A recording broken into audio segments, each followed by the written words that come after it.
हम एक महात्मा की बात बता रहे हैं, इतना भजन कर रहे थे कि शरीर की शुद्धि नहीं थी, पूरे शरीर में दीमक लग गई थी। शरीर है यह दिखाई नहीं दे रहा था, केवल आंखें बीच बीच में खोल लेते थे तो दीमक झड़ जाती थी। च्यवन ऋषि, उनका नाम च्यवन ऋषि था। बहुत समय हो गया, प्रसंग नहीं पड़े। तो एक राजा की राजकुमारी अपनी सखियों के साथ उधर से निकली, तेजोमयी आंखें ऐसे ज्योतिर्मयी चमक रही थी। उनका बहुत चमकती हुई क्या है ये, और ऊपर से सब दीमक लगी हुई थी। तो ऐसे काटा टाइप लिया ऐसे दिन का, और ऐसे मारा तो उनसे रक्त निकलने लगा। अब वो तो कहां गई कि रक्त कैसे निकला। अब सबके मलमूत्र बंद कर दिए, पूरे राजा से लेकर जितना परिकर, जितनी सेना, सबके। च्यवन ऋषि ने हाहाकार मच गया। तो उनमें कुछ विद्वान लोग भी साथ थे। उन्होंने कहा किसी ब्रह्म ऋषि का अपराध है, ढूंढा गया, अपराधी कौन है, यहां वन में किसी ऋषि का अपराध। तो राजकुमारी ने कहा कि अगर कोई ऐसी बात है तो मेरे द्वारा अपराध शायद बना है। एक दीमक का पिंड जैसा था, उससे दो ज्योति जगमगा रही थी, और हमने उसमें तो उससे रक्त सारे बोले च्यवन ऋषि का ये पूरा क्षेत्र है, कहीं ऐसा तो नहीं किया च्यवन ऋषि को तुमने। चलो आगे गाय और ब्राह्मण करके च्यवन ऋषि से बंधना। महाराज सबकी लघुशंका सोच खोल दो, बंद कर दिया सबके। आप कितनी देर भाई, 6 घंटे 8 घंटे सबके। महाराज शर्त कैसे खुलेगी आप बस बताओ। शर्त सुकन्या, राजकुमारी का नाम सुकन्या, सुकन्या दे दो। राजकुमारी से कहा, अब राजकुमारी ना कैसे, अपराध तुमने किया ऋषि की सेवा में, तुम्हें उन्मत्तमेव कुरुते योषित दृष्टैव दुष्ट मदिरैव। जाओ सबके लोग शंका सोच खुल जाए, जाओ सब यहां से। वो तपस्या के द्वारा महल वैभव और अपना स्वरूप प्रकाशित किया, जो देवराज इंद्र के पास भी नहीं।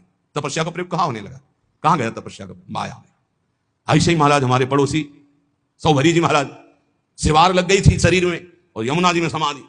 मछली को देखा खेलते हुए, मैथुन करते हुए, देख लो मोबाइल देखने वालों। जब मैथुन मछली का देखा तो महाराज को लगा कि है कोई सुख। बताओ, अभी तक जल में हजारों वर्ष समाधि लगाने वाले महात्मा ब्रह्म सुख का वो अनुभव, और मछली के मैथुन सुख को देखकर सोचा अब तो इस सुख का अनुभव करेंगे। तो सामर्थ्यशाली महात्मा कहां जाए, तो छोटे मोटे घर गृहस्थी के पास थोड़ी गए, चक्रवर्ती सम्राट राजाधिराज मानधाता के पास। दुर्गंध आ रही थी मछली किसी शरीर से, सिवार पानी के अंदर की, हड्डी हड्डी थी, गाल चपके हुए, आंखें तेजोमयी, देख के डर जाए आदमी। महाराज तो मानधाता बहुत बड़े प्रतापी राजा हुए हैं। महाराज आज्ञा कीजिए। बोले विवाह करना चाहता हूं। बोले आदेश कीजिए, किससे कराए। बोले आपकी राजकुमारी से। 50 कन्या थी। घबरा गए कि ऐसे महात्मा के लिए अगर राजकुमारी समर्पित कर दी तो मतलब राजकुमारी का जीवन क्या होगा, महलों में पल। तो उन्होंने कहा महाराज जो तुम्हें राजकुमारी पसंद हो पसंद कर ले आप उसे, क्योंकि जानते थे ना बोले कि सांप हो तो सांप कौन भोगे, इनको पसंद ही कौन करेगा। बोले महाराज जो तुम्हें पसंद कर ले। तो समझ गए सौभरी जी, तपस्या के द्वारा ऐसा रूप बनाया। मंत्री ने जाके कहा महाराज सौभरी पधार रहे हैं, जो राजकुमारी पसंद करना चाहे पसंद कर ले। जब भी पधारे तो खुशबू से पूरा महल भर गया, तेजो रूप। 50 ने कहा हम वरण करेंगे। बोले चलो। मानधाता से कहा 50 पुत्रियां तुम्हारी तय। मानधाता के सामने सौभरी ऋषि और उनके सामने दिव्य रूप। मानधाता ने कहा रहेंगी कहां। बोले कल आ जाना यमुना किनारे। ऐसे अमरावती नगर से भी श्रेष्ठ पुरी की रचना की, सेवा खाती घोड़ा रत्न वैभव सब। फिर 50 से 500 हो गए धीरे धीरे। तो जब बैठे थे अगल बगल छोरी छोरा खेल रहे थे, तब उनको ध्यान आया इन्हीं से बचने के लिए तो यमुना में समाधि लेते थे। तब उन्होंने एक श्लोक गायन किया, संगम त्यजेत मिथुन व्रतिनाम मुमुक्षु सर्वात्मना न विसजेत बहिरिंद्रियाणि एकश्चरण राश्चित्त मनंत से युंजीत तद व्रतिषु साधिषु चेत प्रसंगः। ऐ मोक्ष धर्मावलंबी साधु, कभी किसी जीव को मैथुन करते हुए मत देख लेना ना, जिसे हमारी दुर्गति हुई तुम्हारी पक्की हो जाएगी। मोबाइल वाले, क्योंकि ऐसे थोड़े जल्दी सहसा दृष्टि नहीं जाएगी, पर मोबाइल में एकांत में चली जाएगी, चिटकी नहीं बंद। बोले क्या। बोले हमारा एकांत भजन का समय है। अब सर्च करके जो देख रहे हैं तो वो तुम्हारा सर्वनाश कर देगा। मछली की क्रीड़ा से मेरी ये दुर्गति हो गई। बोले तुम्हारी क्या होगी। इसलिए संगम त्यजेत मिथुनम व्रतिनाम मुमुक्षु, जो मैथुन धर्म से युक्त प्राणी, इनका संग त्याग दो, इनका दृश्य मत देखो, इनका संभाषण मत सुनो। सर्वात्मना न विसजेत बहिरिंद्रियाणि, इंद्रियों को खुला छूट मत दे दो, अंतर्मुख रखो, एकस अकेले रहो। चित्त मनंत से, चित्त को ईश्वर में सदैव लगाओ। अकेले का मतलब आंतरिक वृत्ति से।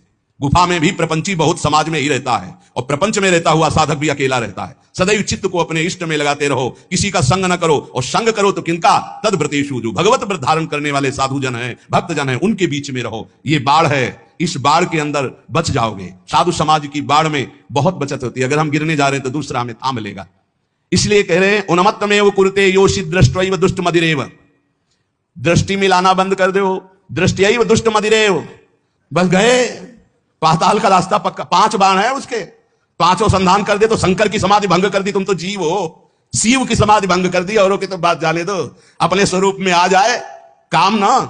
हाँ, तो जो ब्रह्म में देखत रहे, देखें चराचर नारीमय, जे ब्रह्म में देखत रहे, अबला बिलो कई पुरुषमय, पुरुष सब अबलामयम, दुई दंड भरी ब्रह्मांड भीतर काम कौतुकयम। कोई साधारण वीर है, देवाधिदेव महादेव की समाधि भंग कर दी, तब उन्होंने कहा कि त्रिभुवन में ऐसा कौन, तो देखा आम के पेड़ में छुपा बैठा, तीसरा नेत्र खोला, राख का ढेर हो गया। अब वो तो शिव है, तुम्हारे है तीसरा नेत्र, दुई है, तीसरा तो बंद है तो सबके तीसरा नेत्र, ज्ञान नेत्र, ज्ञान से काम भस्म हो जाएगा।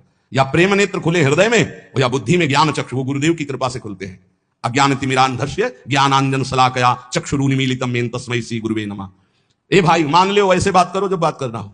ये बहुत ही सावधानी की प्रार्थना कर रहा हूं, निज अनुभव ये कहूं खगेशा, पक्का जरा सी भी चूक हुई तो जीवन भर पछताना पड़ेगा। ये ऐसा घाव है, ये ऐसा दलदल है, ये ऐसी फिसलन है, ये ऐसी डूबन है जिससे निकल पाना मुश्किल है। मुस्कुराहट तो जिंदगी की खो जाएगी, जो आनंद की मुस्कुराहट के लिए निकले हो नष्ट हो जाओगे। इसलिए इसे सौभाग्य मत समझना कि बड़े भाग मानुष तन पावा, और मिल गया सौभाग्य, ऐसे सिखाता है मन। जिंदगी हो गई, सुख नहीं मिला, हे प्रभु तुम कहां हो, ये तो ढूंढते ढूंढते थक गया, लेकिन अब सुख मिला है, माया बहा ले जाएगी। आओ प्यारे, इधर आओ, कहां हमारे पाले में आओ, कहां निकले जा रहे हो हरि की तरफ, इधर आओ। अम्मा अब तो हरि की तरफ जाने दो, अच्छा तो जाओ। अम्मा जननी समझानहि पर नारी, जाओ जाओ जाओ, अम्मा तो बच गए, और अम्मा के सिवा और कुछ देखा तो मारे जाओगे। सब में मात्र भाव, जैसे अपनी सगी अम्मा को ऐसे देखो चरणों की तरफ। अतिवन सती रसक्या हा वृंदारण्य किन्नु में भविता, वृंदावन वास करना इसीलिए बहुत कठिन है। वृंदावन अब क्या उपाय हो सकता है, जिसकी दृष्टि खराब हो गई है, समझ जाओ, सत्संग है, समझ जाओ, बहुत खतरनाक खेल है, इससे ज्यादा खतरनाक खेल नहीं। हाथ जोड़ के मुस्कुरा के प्रणाम करके प्रणाम करवा देंगे, ऐसी प्रबल माया है। हाथ जोड़ना पड़ेगा, घुटने टेकना पड़ेगा, रोना पड़ेगा, फिर भी क्षमा नहीं होगी। माया आती कैसे जानते हो, झुक के, और जाती कैसे, रौंद के। ये शब्द याद रखो, सौभाग्य मत मान लेना।